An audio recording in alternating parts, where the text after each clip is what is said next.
Hello, good morning, good afternoon, good evening. Today, Maya, Ishal, and I will be talking about Chapter 42 of the New Media Reader, which is named Siren Shapes, Exploratory, and Constructive Hypertexts. So first, I will be covering content.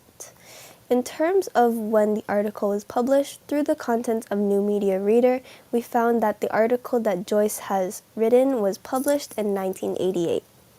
Before I talk about what Joyce has written, I quickly wanted to talk about the author himself. So Michael Joyce was born on November 9, 1945 in Lackawanna, New York. He is the eldest of 8 children. He went to Canisius College, I'm sorry if I'm mispronouncing that, where he received a Bachelor of Arts in 1972 and later proceeded to continue his studies in the University of Iowa Writers in 1973 and shortly after graduated with an MFA in 1974. So now that we know more about Joyce himself, here is a list of his works through the website Goodreads. Some of his more notable writings include Afternoon a Story, Disappearance, Was, Annalise Nomadique, sorry if I'm mispronouncing that once again, A Novel of Interest, 12 Blue, Liam's Going, and The War Outside Ireland. So through his list of works, we can notice that Joyce is a versatile and innovative writer. Joyce is known, or well known, for being a pioneer in hypertext fiction, but he also uses his imagination in other genres, such as traditional fiction, poetry, philosophy, digital storytelling, and intellectual essays.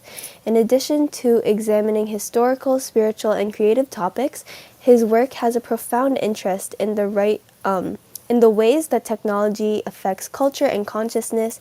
Joyce appears to be a writer who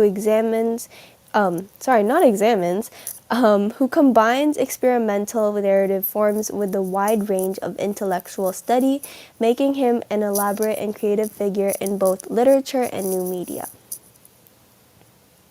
So why is this article important to new media? The groundbreaking use of interactive, nonlinear storytelling through hypertext in Michael Joyce's Siren Shapes makes it significant in the context of new media studies.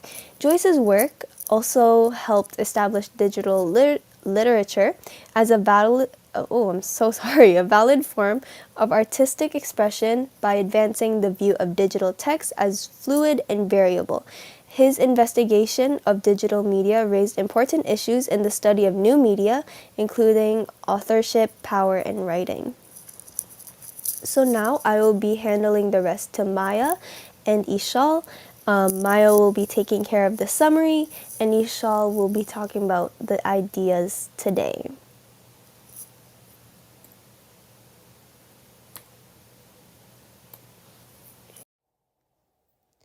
Comparing original visions of early pioneers such as Bush, Engelbart, and Nelson, the web's hypertext takes on a different approach. Michael Joyce compares the difference between constructive and exploratory hypertext, concluding that constructive hypertexts allow users to create and shape content, while exploratory ones are strictly read-only experiences. She emphasizes the potential in constructive hypertext in benefiting education, although the web mainly remains exploratory. Although there are many legal and technical barriers, their main goal is to include constructive hypertext into education to reshape the system by integrating the hypertext through the web. Besides constructive, exploratory hypertexts allow individuals to freely navigate and view alternative structures of knowledge. As for constructive hypertext, the goal is to force learners to engage more and experiment with new ways of thinking. An example that was provided within this article was Brown University's intermediate project proving that constructive approaches can provide more effective learning and understanding. Using StorySpace provides a transformative approach to education. Developmental students were provided with StorySpace and showed they initially only made minimal use of hypertext. One student was able to demonstrate their ability to understand underlying writings in both electronic and traditional formats through the use of constructive hypertext. This improvement proved how much empowerment hypertexts provide for students to explore data outside the box of traditional formats of writing. To conclude, this success analyzes how hypertext tools can engage learners to write in innovative ways and challenge the traditional ways of creative writing, realigning the system of education for the better. Ideas Today.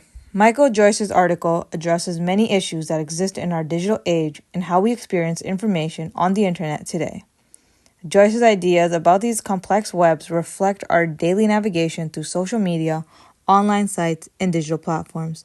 He adds on issues that are relevant to today's society as technology continues to grow and expand. Joyce brings up exploratory hypertext, where users explore interconnected content similar to how we experience the internet today with the great amount of information on websites and social media.